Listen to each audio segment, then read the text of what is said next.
دا چې د وزر ویله سار کې په دې ورځ باندې چې ستا څومره غمونه یې ټینشنونه یې مصیبتونه یې ازمایښونه یې حاجتونه یې د الله نبی فرمایي ټول به د الله پوره وګرځئ.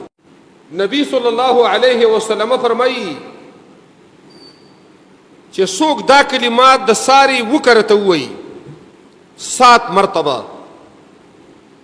چې د دې ورځې څومره کارونه یې څومره غمونه یې ټول به رب العالمین آسان کړي والله به ولا ختم کړي.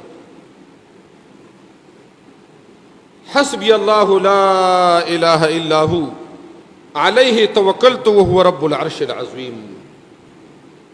دا د ابو داود حدیث دی او د سار ماښام اسکارو کې هر یو دعاګانو والا را نقل کړی دی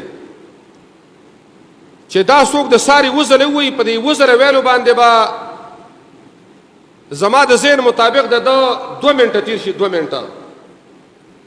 خو د الله نبی فرمایي چې په دې ورځ باندې د څومره ټینشنونه او کارونه او غمونه یې ټول به رب العالمین ختم کړي.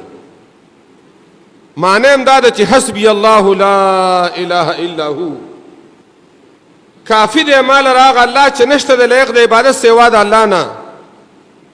علیه توکلت په دغه الله باندې زما توکل او بروسه ده. وهو رب العرش العظیم او دا الله رب العالمین دغه عرش عظیم رب دی زما په غلوی الله باندې بروسه دغه مال کافی دی.